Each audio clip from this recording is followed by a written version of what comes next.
Video like जरूर कर लीजिए और ऐसे वीडियो लगातार फ्री में पाने के लिए चैनल को तुरंत सब्सक्राइब कर लीजिए और बेल आइकन को जरूर टैप कर लीजिए ताकि आगे भी सारे वीडियो आपको मिलते रहे। यूट्यूब में फॉलो करते हैं तो प्लीज ये वाला फ्री टेलीग्राम चैनल जरूर ज्वाइन कर लीजिएगा। सारे नोटिफिकेशन सारे अपडेट यहीं पे आते हैं, ध्यान रखिए।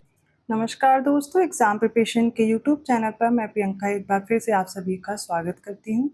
यूपी जीके से रिलेटेड हम लोग एमसीक्यू सॉल्व कर रहे हैं। टॉप 500 एमसीक्यूज़ की सीरीज़ ली हुई है मैंने ARO एग्ज़ाम को टारगेट करते हुए, और ये यूपी पीसीएस प्रीलिम्स के लिए भी इम्पॉर्टेंट है। लेकिन अभी तक जो आपने क्वेश्चंस किए थे वो आपको थोड़ा सा टफ लगे। अभी जो क्वेश्चंस ऐड हो रहे हैं वो देखिए यूपी जीके में पहले जो पूछे गए हैं वो भी हैं, और ऐसे भी प्रश्न होंगे जो नए पूछे जा सकते हैं, जिनकी संभावना है। और क्वेश्चन के साथ मैं कोशिश करूंगी आपका वो भी टॉपिक क्लियर कर दूं जिस टॉपिक से क्वेश्चन पूछा गया। मतलब अगर आपके पास लोक नृत्य से कोई क्वेश्चन आए तो लोक नृत्य से रिलेटेड जितने भी फैक्ट्स हैं वो क्लियर हो जाए। अगर कोई मेला पूछा गया है तो सारे मेले लगभग रिवाइज हो जाएं। तो एक क्वेश्चन में मैं ज़्यादा से ज़्यादा फैक्ट आपको रिवाइज कराने की कोशिश करूंगी। तो अगर आप न्यू हैं इस चैनल पर, डेली दोपहर 1 बजे जीएस सेक्शन की क्लास चल रही है, तो सारे जीएस के सब्जेक्ट कंप्लीट हो रहे हैं टॉपिक वाइज अभी आरओ के लिए। और रात को 9 बजे मॉक टेस्ट चल रहे हैं, जो कि अभी मैंने यूपी जीके के क्वेश्चन ले लिया क्योंकि एक मेजर पार्ट यूपी जीके का भी है आरओ एग्जाम में। ठीक है, और यहाँ पर अगर आप क्वेश्चन ज़्यादा से ज़्यादा सही कर पाएंगे, अभी देखिए जीएस में तो आपने सारे सब्जेक्ट पढ़ लिए हैं, हिस्ट्री, ज्योग्राफी, पॉलिटी, सब कुछ करते जा रहे हैं, लेकिन कहाँ से आप नंबर बढ़ा सकते हैं अपने, तो वो आपके लिए हेल्पफुल रहने वाला है। जैसे यूपी जीके आप अच्छा कर लेंगे तो उसमें और क्वेश्चन आपके इंक्रीज हो जाएंगे, और इसके अलावा आप एग्रीकल्चर के 2-4 जो टॉपिक है जिनसे प्रश्न पूछे जाते हैं वो कर सकते हैं। तो रीजनिंग पे भी फोकस करके क्वेश्चन बढ़ जाएंगे। तो आप उन भी पार्ट पर ध्यान दीजिए, फोकस कीजिए जहाँ से आप क्वेश्चन ज़्यादा से ज़्यादा आप सही कर पाएँ। ठीक है, तो यूपी जीके के मैंने क्वेश्चंस लिए हुए हैं। अगर आप न्यू है चैनल पर, मैंने बता दिया क्लासेस का टाइम, और आप पेड कोर्स में इंटरेस्टेड हैं तो डिस्क्रिप्शन बॉक्स में मैंने नंबर दिया है। स्टडी फॉर सिविल सर्विसेज का आप कोर्स ज्वाइन कर सकते हैं। सारी जानकारी उन नंबर्स पे आपको मिल जाएगी, और कोर्स ज्वाइन करके बेहतर ढंग से शुरुआत से तैयारी कर सकते हैं, जहाँ पर आपको बेसिक जो फाउंडेशन वाली चीज़ें वो पहले समझा के फिर क्लास दी जाएगी और टेस्ट सीरीज कराई जाती है। तो चलिए बिना देर के क्लास स्टार्ट करते। कल कुछ क्वेश्चन हम लोगों ने सॉल्व किए थे, आज उनसे आगे के प्रश्न देखने वाले हैं। आगे के प्रश्नों को हल करने से पहले मैं बता दूं, उत्तर प्रदेश के लोकायुक्त की पद धारण की जो अवधि है वो 8 वर्ष से घटा करके 5 वर्ष कर दी गई है, इसलिए इसका आंसर आप ए याद रखेंगे, 5 वर्ष। ठीक है, आगे बढ़ते हैं प्रश्नों की ओर। 41st क्वेश्चन है, प्रसिद्ध ठुमरी गायिका गिरजा देवी, इनका जन्म किस शहर में हुआ था? लखनऊ, अलीगढ़, मुरादाबाद या फिर वाराणसी? तो ये बनारस घराने से संबंध रखती हैं, ऑप्शन डी करेक्ट होगा। इनका नाम याद रखिएगा, गिरजा देवी का, ये ठुमरी से रिलेटेड है और वाराणसी से आती हैं। अगला प्रश्न, उत्तर प्रदेश का सबसे पूर्वी शहर निम्नलिखित में से कौन सा है? बलिया, आजमगढ़, बाराबंकी और बस्ती? तो देखिए यूपी का सबसे पूर्वी, सबसे पश्चिमी और सबसे उत्तर और दक्षिणी जो भी जिले हैं उनको याद रखना होता है। तो सबसे पूर्वी बलिया हो जाएगा, सबसे पश्चिमी शामली याद रखिएगा। ठीक है, ऐसे मैं शामली लिख दे रही हूँ। सबसे उत्तरी जिला हो जाएगा सहारनपुर, और सबसे दक्षिणी जिला हो जाएगा सोनभद्र याद रखिएगा। और सोनभद्र ही ऐसा एकमात्र जिला है जो सबसे ज़्यादा राज्यों से सीमा साझा करता है। ठीक है, तो इसमें बिहार आ जाएगा, झारखंड, छत्तीसगढ़ और एमपी, तो 4 राज्यों से सीमा साझा करता है सोनभद्र। जबकि सहारनपुर याद रखेंगे तो ये उत्तराखंड से, हिमाचल प्रदेश से भी छोटी सी सीमा साझा करता है, और इसके अलावा हरियाणा याद रखिएगा। ठीक है, 3 राज्यों से जो सहारनपुर है सीमा साझा करता है, और आपने याद किया है बलिया और शामली को। ठीक है, चलिए आगे बढ़ते हैं। 43rd क्वेश्चन देखिए, निम्नलिखित में से कौन सा युग्म सही सुमेलित नहीं है पूछा गया है। शहर दिए गए हैं, उनकी विशेषता। तो वाराणसी संस्कृति और धर्म दिया गया है, लखनऊ प्रदेश की राजधानी है, झांसी औद्योगिक केंद्र या इंडस्ट्रियल सेंटर दिया गया है, मुरादाबाद पीतल उद्योग। इनमें से कोई एक इनकरेक्ट है, वो हो जाएगा ऑप्शन सी। क्यों इनकरेक्ट है? क्योंकि औद्योगिक केंद्र के रूप में आप कानपुर को जानते हैं। लखनऊ आगरा होता तो भी सही हो जाता, लेकिन यहाँ पर झांसी नहीं होगा, इसलिए ऑप्शन सी चूज करना है। अगला प्रश्न है, काष्ठ नक्काशी घरेलू उद्योग के लिए उत्तर प्रदेश का कौन सा नगर प्रसिद्ध है? गोरखपुर, सहारनपुर, मेरठ या फिर कानपुर? इसका राइट आंसर देखिए क्या होगा। वुड कार्विंग के लिए सहारनपुर याद रखिएगा। ये यहाँ पर आप पेपर और लुगदी के निर्माण के लिए भी इसको याद रखिएगा। सहारनपुर काष्ठ नक्काशी, जो फर्नीचर या फिर घरेलू यूज़ के जो भी सामान है उन पर जो काष्ठ नक्काशी होती है उसके लिए सहारनपुर याद रखिएगा। ठीक है, चलिए आगे बढ़ते हैं। गोरखपुर को आप टेराकोटा के लिए याद कर सकते हैं। ये प्रश्न कई बार पूछा गया, उत्तर प्रदेश में उत्तर मध्य क्षेत्र सांस्कृतिक केंद्र कहाँ स्थापित किया गया है? आगरा, वाराणसी, इलाहाबाद या बरेली में? राइट आंसर क्या होगा? ऑप्शन सी, प्रयागराज या फिर इलाहाबाद में। उत्तर मध्य क्षेत्र जो सांस्कृतिक केंद्र है वो कहाँ पर है? इलाहाबाद में। 46 क्वेश्चन है, उत्तर प्रदेश को भारत का शक्कर का कटोरा, शुगर बोल ऑफ इंडिया बोलते हैं। इसको स्पष्ट करने के लिए कुछ स्टेटमेंट्स दिए गए हैं और उन स्टेटमेंट को देख करके बताना है कौन से स्टेटमेंट्स करेक्ट हैं। पहला है, यूपी में गन्ने का सर्वाधिक उत्पादन या प्रोडक्शन होता है। सेकंड है, यूपी में गन्ना अभियांत्रिकी शिक्षा संस्थान है। कौन सा है? तो फिर से देख लीजिए, institute of sugarcane engineering education कहाँ पर है? तो यूपी में। यूपी में चीनी मिलों की संख्या सर्वाधिक है। और फोर्थ है, यूपी में गन्ना उत्पादकों की संख्या सर्वाधिक है। देखिए इसका राइट आंसर क्या होगा? तो सबसे ज़्यादा अगर देखा जाए प्रोडक्शन गन्ने का कहाँ हो रहा है? तो यूपी में हो रहा है। लेकिन जब प्रोडक्टिविटी की बात की जाएगी तो उसका नाम फिर महाराष्ट्र याद रखिएगा कि सबसे ज़्यादा जो उत्पादकता है महाराष्ट्र की, लेकिन जो सर्वाधिक उत्पादन है वो गन्ने का कहाँ होता है? यूपी, और इसमें नंबर 1 पर है। आलू, गेहूँ और गन्ना 3 में याद रखिएगा, भूलिएगा नहीं, इसमें यूपी क्या हो जाएगा? फर्स्ट नंबर पे। फिर गन्ना अभियांत्रिकी शिक्षा संस्थान, ये भी कहाँ पर है? यूपी में है। लेकिन चीनी मिलों की संख्या यूपी में सर्वाधिक नहीं है, ये महाराष्ट्र में है, और ये गलत हो जाएगा। यूपी में गन्ना उत्पादकों की संख्या भी ज़्यादा है। तो इसमें राइट आंसर क्या चूज करेंगे? ऑप्शन सी, पहला, दूसरा और चौथा स्टेटमेंट करेक्ट है। अगला प्रश्न देखिए, भारत के समस्त राज्यों में क्षेत्रफल अनुसार उत्तर प्रदेश का क्या स्थान है? अब आपको लग रहा होगा बहुत आसान सा प्रश्न है, लेकिन कभी कभी इनमें भी गलती हो जाती है, तो ऐसे प्रश्नों को भी तैयार रखिए, पहला, दूसरा, तीसरा या चौथा। इसका राइट आंसर होगा ऑप्शन डी, चौथा स्थान रखता है। अब इससे पहले 3 और कौन से राज्य हैं वो आप कमेंट करके बताएंगे। 48 क्वेश्चन है, निम्नलिखित में से किसका जन्म आगरा में हुआ था? मीर, अमीर खुसरो, फिराक या फिर गालिब? तो गालिब का नाम याद रखिएगा, ये आगरा में इनका जन्म हुआ था। और जो 1857 का रिवोल्ट हुआ था उस टाइम ये थे। गालिब का याद रखिएगा नाम। इसके अलावा जो अमीर खुसरो दिए गए हैं, इनका कासगंज एटा याद रखिएगा, ठीक है। तो कासगंज में याद रखिएगा, एटा वाले क्षेत्र में अमीर खुसरो का जन्म हुआ था।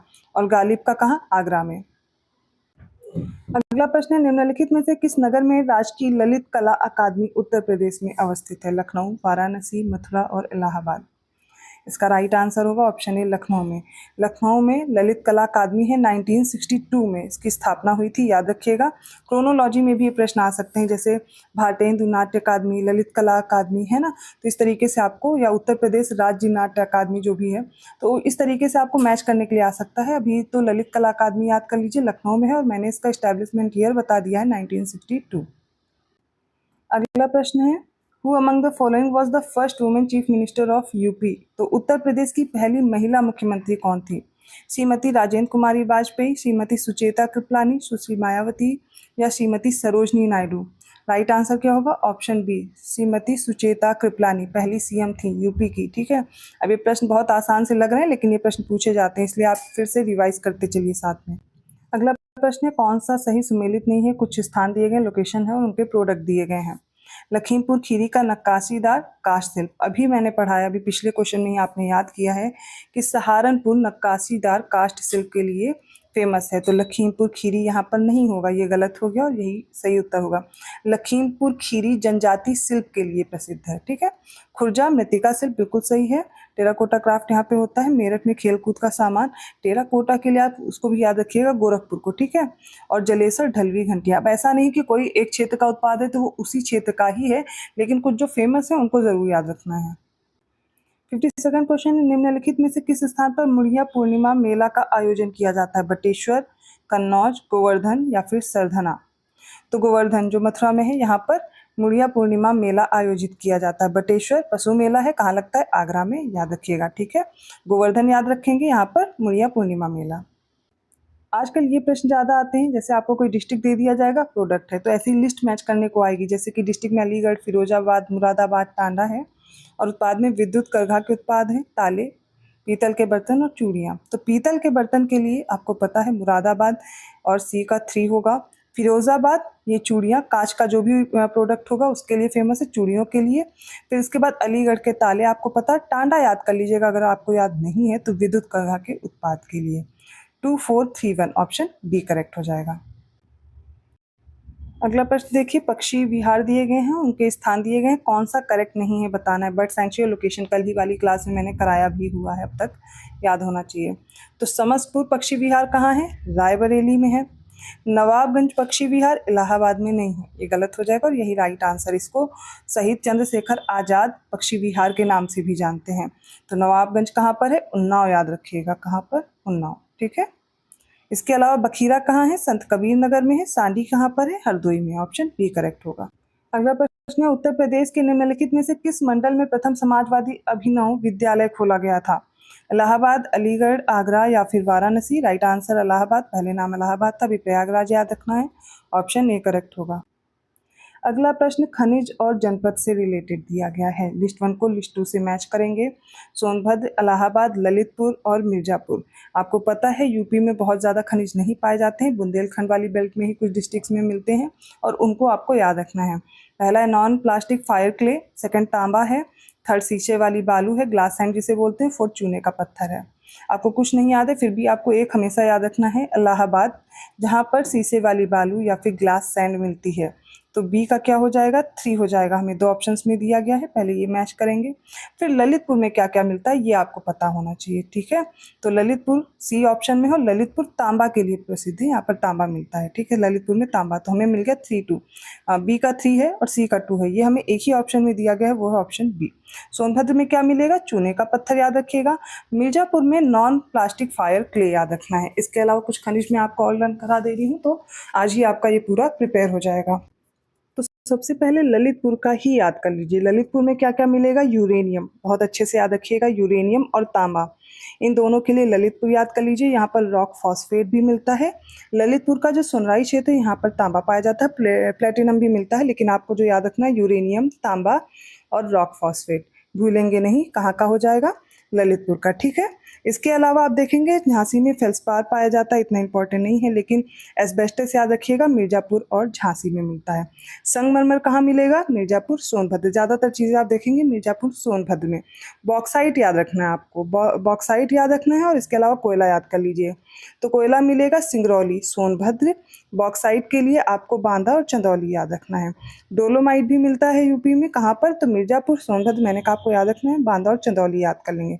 कांच बालू, जो कि अभी आपने सिलिका सैंड देखा है या ग्लास सैंड देखा है, ये प्रयागराज भूलना नहीं है। इसके अलावा चित्रकूट, बांदा, चंदौली, झांसी में भी मिलता है। एंडेलुसाइट कहाँ मिलता है? मिर्जापुर, सोनभद्र में। सेलखड़ी भी पाया जाता है हमीरपुर और झांसी में। रॉक फॉस्फेट मैंने ललितपुर याद कराया है, इसके साथ बांदा भी याद कर लेंगे। फायर क्ले मिर्जापुर और सोनभद्र। ये बासी मकरी खो है, वहाँ पर फायर क्ले मिलता है, अगर स्थान भी दे दिया जाए तो भूलना नहीं है। हीरा कहाँ मिलेगा? बांदा और मिर्जापुर में। सोना बहुत ज़्यादा नहीं पाया जाता, लेकिन फिर भी अगर आपको दिया जाता है तो सोनभद्र तथा सोन शारदा और रामगंगा की जो रेत हैं उनमें पाया जाता है, ठीक है। चाइना क्ले के लिए याद रखना है मिर्जापुर और सोनभद्र। ग्रेनाइट कहाँ मिलेगा? बांदा, हमीरपुर, ललितपुर और महोबा में मिलेगा। ग्रेफाइट याद रखना है तो हमीरपुर और चुनार याद रखना। तो खनिज संपदा के बारे में मैंने बता दिया। आगे देखते हैं उत्तर प्रदेश का गुरु पूर्णिमा पर्व किसको समर्पित है, किस ऋषि को समर्पित है? तो व्यास जी को, वशिष्ठ को, वाल्मीकि जी को या फिर भृगु को, ठीक है। तो करेक्ट आंसर क्या होगा? ऑप्शन ए, व्यास जी को समर्पित है गुरु पूर्णिमा पर्व, ऑप्शन ए करेक्ट होगा। इन्हीं को प्रश्न द्वैपायन के नाम से भी जानते हैं, ऑप्शन ए याद रखिएगा, व्यास जी को। 58 क्वेश्चन है, उत्तर प्रदेश के किस क्षेत्र में सोयाबीन की फसल मुख्यतः उगाई जाती है? पूर्वी क्षेत्र, केंद्रीय क्षेत्र, विंध्य क्षेत्र या बुंदेलखंड क्षेत्र? राइट आंसर होगा ऑप्शन बी, केंद्रीय क्षेत्र में। अगला प्रश्न है, उत्तर प्रदेश में किस केंद्रीय कृषि विश्वविद्यालय की स्थापना 2014 में हुई थी? वाराणसी, झांसी, बांदा या फिर बरेली में? इसका राइट आंसर क्या हो जाएगा? ऑप्शन बी होगा, झांसी में केंद्रीय कृषि विश्वविद्यालय की स्थापना हुई थी 2014 में। अभी अगर यूपी में बात की जाए कितने केंद्रीय विश्वविद्यालय हैं, तो 6 याद रखने हैं। एक ये एग्रीकल्चर वाला है, झांसी में है, 2014 में इसकी स्थापना हुई थी। अगला प्रश्न है, उत्तर प्रदेश में सबसे पुराना विश्वविद्यालय कौन सा है? बनारस हिंदू विश्वविद्यालय, इलाहाबाद विश्वविद्यालय, चौधरी चरण सिंह विश्वविद्यालय मेरठ या फिर लखनऊ विश्वविद्यालय? इसका राइट आंसर देखिए क्या होगा? ऑप्शन बी, इलाहाबाद विश्वविद्यालय सबसे पुराना है, 1887 में इसकी स्थापना हुई थी, ठीक है। बाकी के ये जो दिए गए हैं इनको आप क्रोनोलॉजी में सेट करके आप कमेंट करेंगे। अगली क्लास में मैं जितने भी विश्वविद्यालय हैं वो कवर करूंगी, और उसके साथ भी और भी जो विद्यालय हैं जो इंपॉर्टेंट है, पूछे जा सकते हैं, जिनकी क्रोनोलॉजी आती है वो मैं डिस्कस करूँगी। तो ये आपके लिए 2 होमवर्क मैंने साथ दिए हैं, आपको दोनों क्वेश्चन के आंसर आने चाहिए, कमेंट कीजिएगा। तो ऐसे ही मोस्ट इंपॉर्टेंट क्वेश्चंस के साथ मैं मिलती हूँ अगली क्लास में। आई होप आपको क्लास समझ आई होगी। जैसे कि आपने पिछले क्लास में कमेंट किया था लोकायुक्त के कार्यकाल के लिए कन्फ्यूज़न था, तो उसको मैंने सही करा दिया है। किसी भी क्वेश्चन में कन्फ्यूज़न रह जाता है तो आप कमेंट ज़रूर कीजिएगा, उसको मैं फिर से एक्सप्लेन कर दूँगी, ठीक है। तो आपकी तैयारी अब बेहतर हो गई होगी। एडमिट कार्ड डाउनलोड हो रहे हैं, कर लीजिए। और एक दिन पहले आपको पता है क्योंकि सेंटर दूर गए हैं तो पढ़ाई नहीं हो पाएगी 26 से, तो जो भी अब 1 हफ्ते का समय है अच्छे से रिवीजन कर लीजिए। आई होप आपका एग्जाम बेहतर होगा, अच्छा होगा। तो इसी तरह तैयारी करते रहिए। कोई और डाउट है या किसी भी टॉपिक में आपको दिक्कत आ रही है आप कमेंट कीजिएगा, मैं उसको अच्छे से एक्सप्लेन कर दूँगी। अभी भी टाइम है, रिवाइज कर सकते हैं। तो चलिए मैं मिलती हूँ अगली क्लास में। और वीडियो को लाइक करना मत भूलिए, चैनल को सब्सक्राइब नहीं किया कर लीजिए। ये नंबर्स आपके सामने दिए गए हैं पेड कोर्स के लिए, इन पर आप जानकारी लेकर के अपने कोर्स को ज्वाइन कर पाएंगे। धन्यवाद।